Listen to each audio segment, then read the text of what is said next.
ये त्रिपुरारी की कृपा हमारे ऊपर होती है, तब हमें सत्संग की प्राप्ति होती है। और जब सत्संग की प्राप्ति होती है तब हमारा विवेक अर्थात बुद्धि जागृत होती है। और जब हमारी बुद्धि जागृत होती है ना, तब हमें परमात्मा को प्राप्त करने का साधन मिलता है।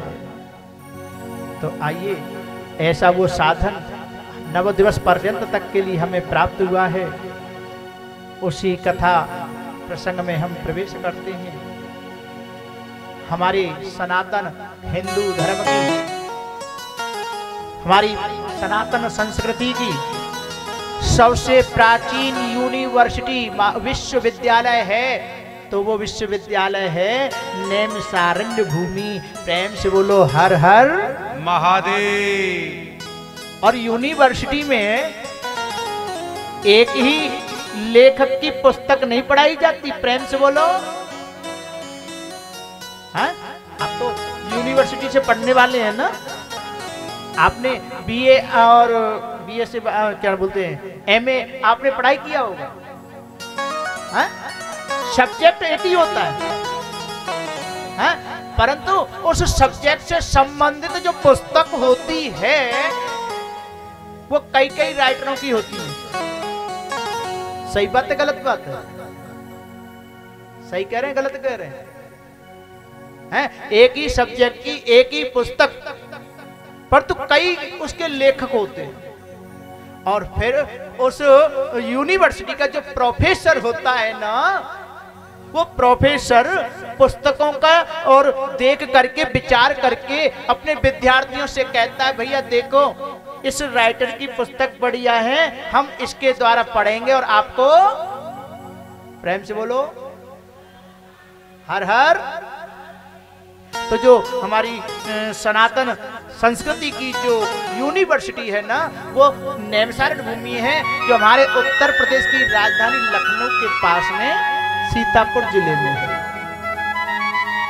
और उस यूनिवर्सिटी के जो प्रोफेसर हैं उनका नाम है सूत जी महाराज। क्या नाम है? सूत जी महाराज।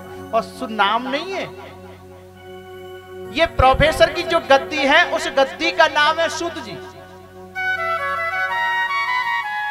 उस प्रोफेसर के पद पर जो आसीन होता है उसी को सूत जी कहा जाता है। भागवत कथा के समय पर जो सूत जी थे उनका नाम था उच्चैश्रवा। क्या नाम था? उच्चैश्रवा। और शिव महापुराण के समय पर जो सूत जी थे उनका नाम है रोमहर्षण। प्रेम से बोलो हर हर महादेव। शौनक आदि 88,000 ऋषिगण विद्यार्थी के रूप में विभिन्न कथाओं को श्रवण करने का कार्य वहां पर करते हैं सूत जी महाराज।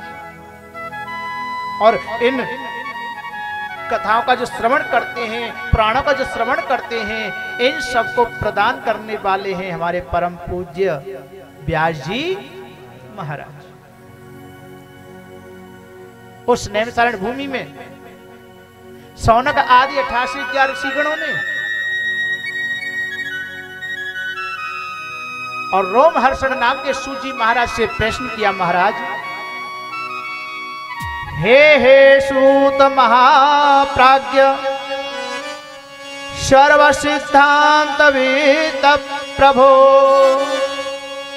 आख्याहि वे कथा सारम पुराणानां विशेषतः। हे महाराज, आपने हमें जो हमने सुनना चाहा आपने हमें सुनाया।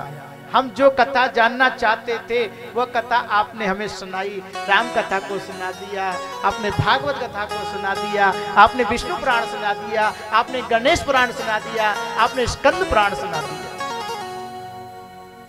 आपने हमको सभी कथा को सुना दिया, परंतु महाराज फिर भी हम आपसे एक बात पूछना चाहते हैं। सदाचारस्य मद्भक्ति विवेको वर्धते कथा स्विकार निराशस्य सज्जने क्रियते कथम। आगे समय आने वाला है कलयुग। इस कलयुग में भक्ति और विवेक की जागृति कैसे होगी? काम, क्रोध, लोभ इत्यादि जो विकार हैं, उन विकारों का नाश कैसे होगा? कलयुग में तो जीव की वैसे भी प्रवृत्ति आसुरिक राक्षसी प्रवृत्ति हो गई है महाराज। तो कलयुग में राक्षस प्रवृत्ति जब जीव की हो जाएगी तो उस जीव मात्र का कल्याण कैसे होगा? प्रेम से बोलो हर हर। आसुरिक प्रवृत्ति, असुर करते क्या है? मदिरापान करते हैं। क्या करते हैं? मांस भक्षण करते हैं। माता पिता का सम्मान नहीं करते। हाँ, अपने से बुजुर्गों का कभी मान सम्मान नहीं करते। अपने धर्म की धर्मपरायण नारियों का भी मान सम्मान नहीं करते। बहन बेटियों के प्रति को दृष्टि रखते हैं। भाई ये राक्षसों के ही तो लक्षण हैं।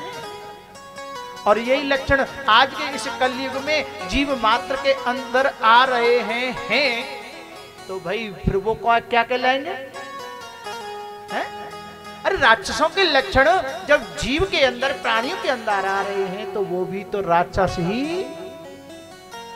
प्रेम से बोलो। कछु बैटरी से डाउन है क्या चक्कर है भैया? कि ऐसी प्रवृत्ति के बैठे का? देखो बात आपकी नहीं हो रही है, आपने बोला नहीं ना, इसलिए थोड़े, क्योंकि अभी आप पूर्ण रूप से मुझसे परिचित नहीं और मैं आपसे नहीं। ये आसुरिक प्रवृत्ति आपकी बात नहीं हो रही है, ये आसुरिक प्रवृत्ति उनकी बात हो रही है कि यहाँ तो शिव कथा हो रही है, परंतु कोई क्या बोलते हैं मिक्की माउस पे घूम रहा है? कोई वो बराबर में रेस्टोरेंट लगा रखा है। एक भैया है, मैं देखता हूँ बार बार आकर के अपने क्या बोलते हैं वो बैलून लेकर के यहाँ के खड़े हो जाते हैं। कोई बालक देख के कथा सुन रही है उनकी माताजी, तो उनसे कहे माताजी हमें बैलून गुब्बारा चाहिए। है ये उन लोगों की बात हो रही जो इस पांडाल से बाहर है। आपके अंदर तो ये प्रवृत्ति हो ही नहीं सकती। अगर होती तो आप भी यहाँ बैठे हुए नहीं होते, आप यहाँ बैठे नहीं होते। ये आश्रय प्रवृत्तियां जिनके अंदर हैं वो यहां नहीं है, और जो यहां पर हैं उनके अंदर आश्रय प्रवृत्ति नहीं, बल्कि मेरे श्याम सुंदर की, मेरे भगवान भोलेनाथ की, चंद्रमौली सरकार की कृपा उनके ऊपर है, तभी यहां पर बैठ करके कथा सुन रहे हैं। तो सूजी महाराज से प्रश्न क्या किया कि कलयुग में जीव मात्र के अंदर राक्षसी प्रवृत्ति होगी तो उनके अंदर आश्रय प्रवृत्ति हटा करके परमात्मा की प्राप्ति कैसे होगी, उसका कोई साधन बताइए। तब यहां पर सूजी महाराज ने शौनकाद ऋषियों को भगवान शिव के शिव महाप्राण के उपाख्यान श्रवण कराने के लिए तैयार होते हैं और कहा है कि जन्मांतरे भवेत् पुण्यम मय्यध्यस्य सुधीमता तत्र पीतिर्भवे तत्र महाभाग्योवते गुणे। जब एक नहीं अनेकों जन्मों के पापों का अंत हो करके पुण्य जागृत होते हैं, इकट्ठे होते हैं, तब हमें ऐसे सुअवसर कथा श्रवण करने का अवसर प्राप्त होता है। तो ऐसा वह शिव महापुराण जो भगवान शिव ने व्यास जी को 1,00,000 श्लोकों के साथ में 12 संहिताओं के साथ में प्रदान किया।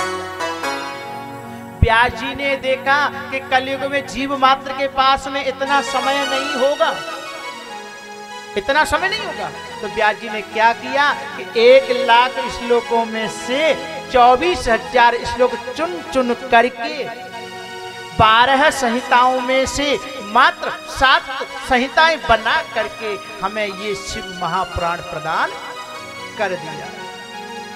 तो हम 24,000 श्लोकों का 7 संहिताओं वाला जो भगवान शिव भोले शंकर भूत भावन प्रकार का चंद्रमौली सरकार का जो शिव महापुराण है, शिव महिमा है, उसे हम श्रवण करेंगे और भोलेनाथ की महिमा का गुणानुवाद करेंगे। तो सभी ताली बजाते हुए हमारे साथ में भोलेनाथ बाबा से प्रार्थना करेंगे कि भोलेनाथ आप आकर के और हमारे ऊपर अपनी कृपा बनाएं। हमारी जो सांसारिक काम, क्रोध, लोभ, ईर्ष्या जो बुराइयां हैं, उन सब बुराइयों को दूर करें और अपनी कृपा, अनुराग हमारे ऊपर बनाएं। जय बोलो हर हर महादेव। आओ महिमा गाएं भोलेनाथ की, भक्ति में खो जाएं भोलेनाथ की। सभी भाव से गाइए। आओ महिमा गाएं भोलेनाथ की, भक्ति में खो जाए भोलेनाथ की। आओ महिमा गाए भोलेनाथ की, मस्ती में खो जाए भोलेनाथ की।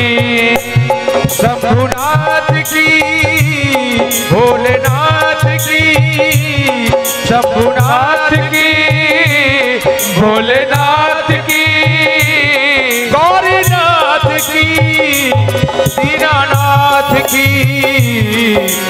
आओ महिमा गाए भोलेनाथ की, बस्ती में खो जाए भोलेनाथ की। आओ महिमा गाए भोलेनाथ की,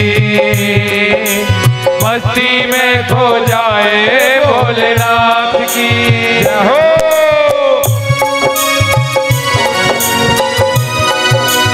ताली सेवा करते रहेंगे।